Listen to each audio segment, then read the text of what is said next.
আমার বাড়ির ছোট্ট উঠানের মধ্যে দেখো বন্ধুরা, একটা বেগুন গাছ লাগিয়েছিলাম। কি সুন্দর বেগুন হয়েছে, অনেকগুলো বেগুন ধরেছে, আর একটা বেগুন বড় হয়ে গেছে। এটাই তোমাদের সাথে একটু ভিডিও করে দেখাচ্ছি, শেয়ার করছি তোমাদের সাথে। আরও 10-12টা ছোটো ছোটো ধরেছে। তারপরে দেখো, আমার এখনও বাড়িটা ঘেরা হয়নি, ইট দিয়ে এমনি বেড়া দিয়ে ঘেরা আছে। তো তার মধ্যেই দেখেছো কত অপরাজিতা গাছ হয়ে পুরো নীল অপরাজিতায় বাড়িটা পুরো আমার ভরে আছে। আর নয়নতারা গাছের ফুলও প্রচুর পরিমাণে হয়। তারপরে সকালের এটা দৃশ্য, সকালে আজকে মেয়ের স্কুল আছে, মেয়ে স্কুলে যাবে। আজকে ভাত বানাবো মেয়ের জন্য, সকালে মাছের ঝোল ভাত হবে।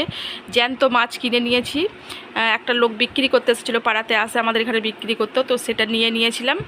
আর ওই ঝোল আর ভাত করব। মেয়েকে সকাল সকাল বললাম আমাকে একটু সবজি কিনে দিয়ে যা, সজনা ডাঁটা কাঁচকলা দিয়ে যা। আজকে যেহেতু জ্যান্ত মাছটা পেয়েছি, তো আমি আজকে একটু ঝোল বানাবো সকাল সকাল। তারপর মানে একটা ঝোল বানালে আমার আর সেরকম কিছু এখন লাগবে না। সকালে যেহেতু এক তরকারি দিয়েই খাওয়া হয়ে যাবে। এখন তাড়াহুড়ো করে যেহেতু 10:30টার মধ্যে স্কুলে যাবে, তো তাড়াতাড়ি করে পেরে উঠবো না। বেলায় যা বানাবো। আপাতত এখন এই মাছের ঝোল ভাতটা বানিয়ে নিয়েছি, মেয়েকে খেতে দেবো, আর ওর সাথে আমিও খেয়ে নেবো। কেন আমার একা একা খেতে ভালো লাগে না। মেয়ে স্কুলে চলে গেলে হয়তো আমি খাবোই না, খাবার রান্না পড়েই থাকবে, এরকম ব্যাপারটা হয়ে যায়। তো দুটো মানুষ থাকি, একা একা খেতে ভালো লাগে না।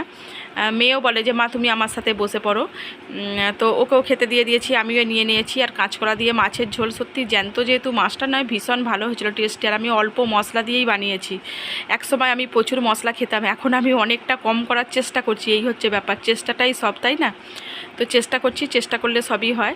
অল্প অল্প করে মানে ছাড়তে পারবো, একবারে তো তেল মশলাটা ছাড়া যাবে না।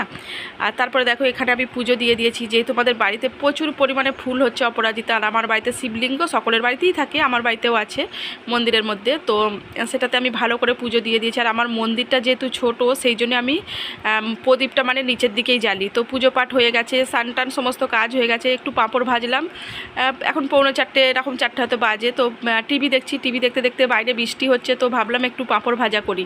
তারপরে পাঁপড় ভাজা করে বসে বসে খেতে খেতে টিভি দেখছিলাম। আর তারপরে বানিয়ে নিয়েছি এখানে ছোলা দিয়ে, আলু দিয়ে কুমড়োর তরকারি আর পরোটা। মেয়ে সকালে যেহেতু ঝোল ভাত খেয়ে গেছে, আমিও ওর সাথে খেয়েছি। আমি ওই পাঁপড়টাই খেয়েছি, তারপরে আমি কিছু খাইনি। তো মেয়ে স্কুল থেকে চলে এসেছে, এই দেখো বন্ধুরা, ওকে খেতে দিলাম, আমিও খাবো।